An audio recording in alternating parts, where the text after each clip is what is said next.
안녕하세요. 저는 경기도에서 거주하고 있는 32살 남자이고, 제겐 결혼한 지 3년이 된 아내가 있습니다. 20살 풋풋한 대학교 시절 제게 눈에 띄는 한 여자가 있었습니다.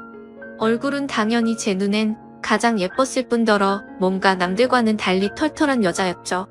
화끈한 성격으로 리더십이 있었고 평소에는 남을 배려를 잘하는 그런 성격이었습니다. 그래서 저는 그런 모습에 반해서 고백을 했고 저희는 연애를 시작하게 되었죠. 보통 조신한 느낌이 전혀 없는 와이프 성격이어서 고백을 했음에도 걱정이 됐습니다. 서로의 자존심이 부딪혀서 싸움이 잦지 않을까 생각했죠. 하지만 오히려 우리 둘의 성격은 정반대이다 보니 서로 이해를 잘해주려고 노력했었습니다. 그러다 보니 아내와 저는 7년이라는 오랜 시간 동안 교제를 해왔는데 크게 싸운 적이 5손가락 안에 꼽을 정도로 싸운 적이 별로 없었습니다. 그리고 만난 지 1년도 채 안 됐을 때 저는 군대로 가게 되었는데 그렇게 짧게 만났음에도 제 아내는 2년이라는 긴 시간 동안 한결같았습니다. 사실 저는 제가 군대에 가게 되면 대부분의 여자들이 그러듯 제 아내도 다른 남자를 만나지 않을까 생각했습니다. 왜냐하면 제 아내는 남자들 사이에서 항상 인기가 많았기 때문이죠. 하지만 그렇게 인기가 많았음에도 단 한 번도 다른 남자에게 한눈도 팔지 않았습니다. 저는 그런 모습에 또다시 반했고 그때 다짐을 했죠. 이 사람과는 평생을 함께하고 싶다. 빨리 자리를 잡아서 꼭 결혼을 해야겠다라고요. 그렇게 저는 무사히 군대를 전역하고 나서 하루라도 빨리 제 아내와 함께 지내고 싶어서 열심히 살았습니다. 그래서 대학교를 다니면서도 항상 전액 장학금을 받고서 졸업을 했고 안정된 직장에 취직한 뒤에 제 아내와 백년가약을 맺었습니다.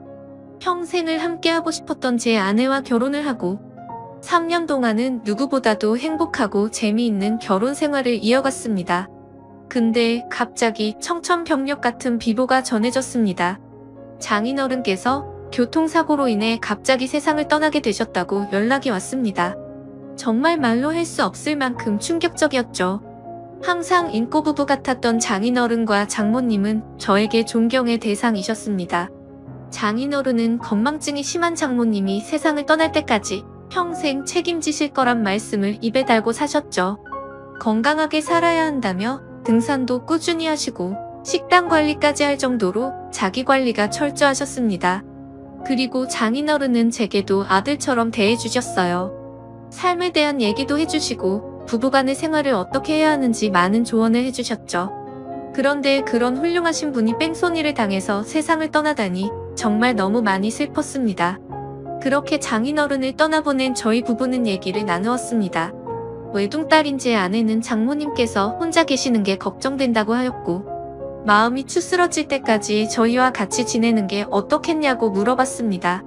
저는 평상시에 저를 아들처럼 잘 챙겨주신 장모님이셨기에 흔쾌히 그러자고 했습니다. 그렇게 장모님과 저희는 함께 지내게 되었습니다. 장모님은 제게 항상 고맙다며 맛있는 음식들을 만들어 주셨습니다. 평소 잠이 많은 아내 때문에 아침을 못 먹고 출근을 했었지만 장모님 덕분에 아침을 거르는 일이 없어지게 되었죠. 장모님은 하루 종일 일을 하려면 아침밥이 가장 중요하다고 강조하셨습니다. 그렇게 현명하시고 사위를 아들처럼 잘 대해주시던 장모님이셨는데 또다시 저희 부부에게는 참담한 일이 생겼습니다. 평온하게 잘 지내고 있던 저희에게 들려온 충격적인 소식은 장모님의 건망증이 점점 심해지면서부터입니다. 어느 날 제게 파출소에서 연락이 왔습니다. 그 댁의 장모님께서 지금 길을 잃어버리셔서 파출소에 와 계시다고요. 아내에게 전화했는데 받지 않아서 제게 전화를 걸었다고 하더라고요. 저는 깜짝 놀래서 그 길로 회사에서 조퇴를 하고 파출소로 달려갔죠. 자초지종을 들어보니 장모님은 마트에 장을 보러 가셨고 집으로 돌아오려고 하는데 갑자기 길이 생각이 나지 않았다고 하셨습니다. 저는 바로 병원으로 장모님을 모셨고 아내에게 연락해서 병원으로 오라고 했습니다. 병원에 도착한 아내와 저는 검사 결과를 듣게 되었습니다. 의사 선생님은 장모님께서 치매가 발병하셨다고 했고 저희는 정말 또 다시 큰 충격을 받게 되었습니다. 그날 이후로 장모님의 병세는 급속도로 악화가 되더라고요. 평소처럼 거실에 TV를 보고 있는데 장모님께서 저를 사위라고 부르는 게 아니라 대뜸 남편이라고 부르더라고요.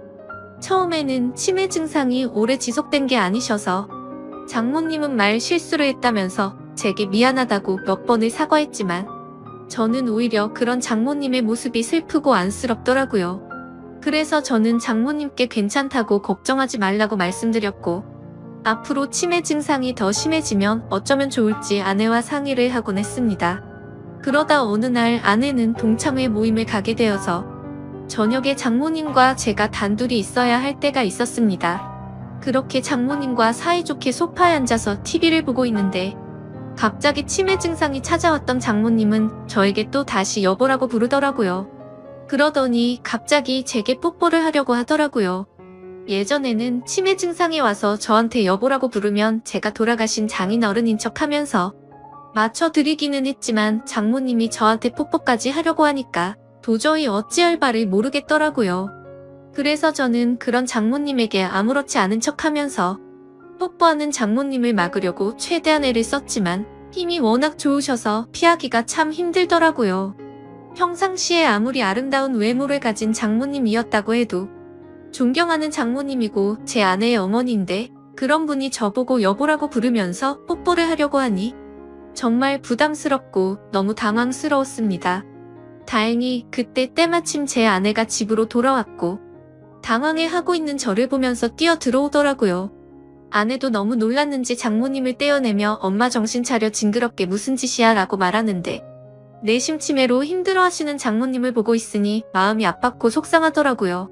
평소 저를 아들처럼 생각해주신 분인데 이제 저를 못 알아보시고 장인어른으로 착각하고 계시니 장인어른이 돌아가시고 얼마나 힘드셨으면 저렇게 하실까 생각하니 너무 마음이 아팠어요.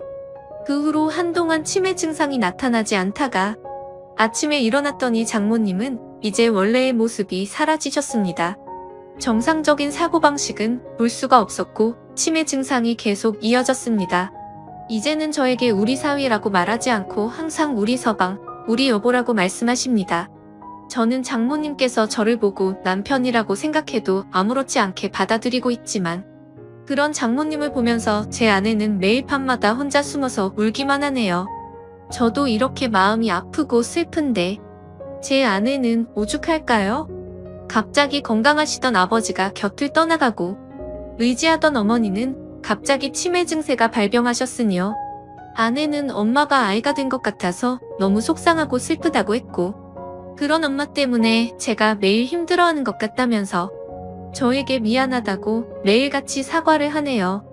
저는 진심으로 괜찮다고 생각해서 아내에게 괜찮다고 말하지만 아내는 장모님을 요양원으로 보내서 모시는 게 어떻겠냐고 하는데 저는 솔직히 요양원으로 보내고 싶지는 않더라고요. 제게는 너무나도 완벽하고 예쁜 아내를 힘들게 키워주신 훌륭한 분인데 고작 치매라는 병 하나가 걸렸다고 해서 쓸쓸하게 요양원에서 지내게 할 수는 없겠더라고요. 그렇게 저는 단호하게 아내의 제안을 거절했고 제 고집으로 인해 장모님과 함께 살고 있었습니다. 그런데 며칠 전 밤에 제가 일찍 잠들어서 안방에서 혼자 자고 있었는데 아내가 잠시 마트에 간 사이에 장모님께서 제가 자고 있는 안방으로 들어오셨습니다. 뭔가 감촉이 느껴져서 눈을 떠보니 장모님께서 제게 키스를 하고 계시더라고요.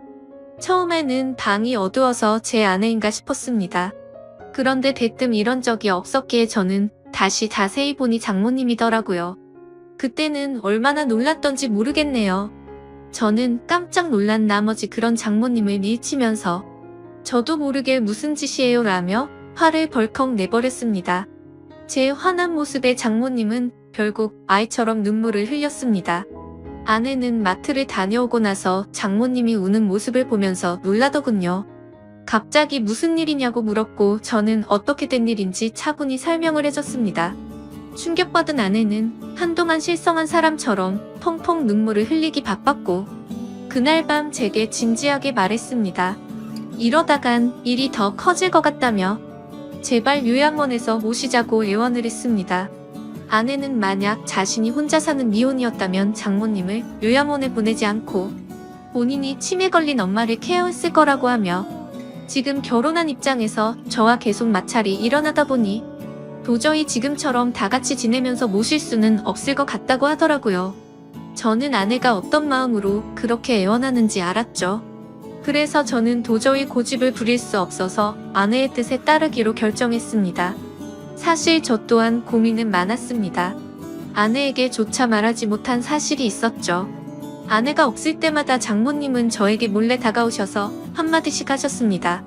우리 딸 혼자라 외로울 텐데 아이 한 명 더 가지는 거 어때라고 물으셨고, 제가 방심한 사이에 엉덩이를 만지기도 하고 갑자기 스킨십을 하셔서 놀랄 때가 한두 번이 아니었죠. 아무쪼록 아내와 저는 어쩔 수 없이 장모님을 요양원으로 모시기로 했고, 기왕이면 일반적인 작은 요양원이 아니라 시설도 좋고 여러가지 좋은 조건을 골고루 가지고 있는 큰 요양원을 알아보고 있었습니다.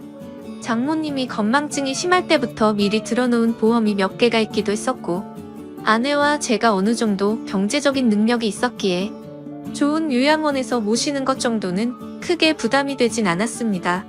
좋은 조건들의 요양원을 선별하는 건 꽤 시간이 들었고, 요양원에 들어가는 절차도 있었기에 저희가 원한다고 바로 들어가진 못했습니다. 그래서 준비를 마칠 때까지 며칠 정도는 장모님과 저희는 같이 지냈습니다. 이 사실을 아무것도 모르고 천진난만하게 지내는 장모님을 보고 있자니 저는 계속해서 마음이 쓰고 안타까웠습니다. 하지만 장모님과 아내를 위해서라도 요양원으로 들어가서 지내시는 게 맞다고 생각을 했습니다. 그렇게 지내다 요양원에 들어가기 하루 전날 또 다시 대형 사고가 터져서 아내가 쓰러질 뻔한 사건이 일어났습니다. 제 아내가 있는데도 불구하고 장모님은 원피스 잠옷을 입고 거실로 나오셨고, 갑자기 저에게 오늘 자신과 함께 자면 안 되겠냐고 요구하는데 저는 너무 놀래서 당황해서 어쩔 줄 몰라 하고 있었습니다. 아내는 그러지 말라고 하는데 밀쳐버리고 저에게 달려들었습니다. 그러더니 지난번처럼 키스를 하려고 했고, 당황한 저는 또다시 장모님을 밀치면서 화를 내고야 말았습니다. 이번에는 화를 내도 장모님이 울지도 않고 억지로 키스를 하려고 고집을 부리시는데 역시나 힘이 좋으셔서 뿌리치기는 게 정말 힘들더군요. 결국 아내까지 달려들어서 장모님을 어렵게 떼어낼 수 있었고, 장모님은 말리는 아내를 보고 도대체 내가 뭔데 우리 사이를 갈라놓냐고 고래고래 소리쳤습니다. 질투가 나서 그러냐며 욕을 해대면서 아내의 뺨까지 때리시더라고요. 순식간에 벌어진 일이고 태어나서 처음 겪어보다 보니 너무 무섭더라고요. 제가 알고 있던 자상하고 고운 장모님이 이렇게까지 변하는 걸 보니 정말 다른 사람인지 알았습니다. 아내도 마찬가지로 엄청 당황해하면서 울면서 가만히 서 있는데 저는 그런 아내를 데리고 안방으로 피신을 시켰습니다. 그렇게 사고가 크게 한바탕 벌어지고 난 뒤 장모님을 진정시키느라 몸도 마음도 정말 힘들더라고요. 다음날 저는 아침 일찍 일어나서 장모님을 요양원으로 모셨습니다. 그런데 장모님은 눈치를 채셨는지 갑자기 우시면서 자신을 두고 가지 말라고 하는데, 그런 모습을 보고 돌아서는데 정말 마음이 찢어지듯이 아팠습니다. 지금도 일주일에 한두 번은 장모님 보고 싶어서 찾아뵙는데 아직도 저를 보고 남편이라고 부르며 왜 자신을 두고 갔냐는 식으로 말하더군요. 면회를 가고 집에 가려고 하면 제발 나 좀 데리고 가달라고 울고불고 난리가 납니다. 그런 모습을 보면서 아내도 저도 찾아뵐 때마다 마음이 너무 아프고 찢어지지만 아내가 저보다 더하면 더했지 덜하진 않을 것 같습니다. 어제도 찾아뵀지만 아내는 도저히 적응이 안 되는지 그런 장모님을 볼 때마다 울기 바쁘네요. 장인어른이 돌아가신 지 마음이 추스러지지도 않았는데 얼마 지나지도 않아서 장모님이 바로 치매가 걸리셔서 아내 입장에서는 심적으로 정말 많이 지쳐있을 것 같습니다. 이러한 사정을 잘 알고 계신 제 어머니도 어떻게 이런 일이 벌어질 수 있냐며 연락을 드릴 때마다 제 아내를 잘 위로해주라고 항상 말씀하시네요. 참 맞는 말 같습니다.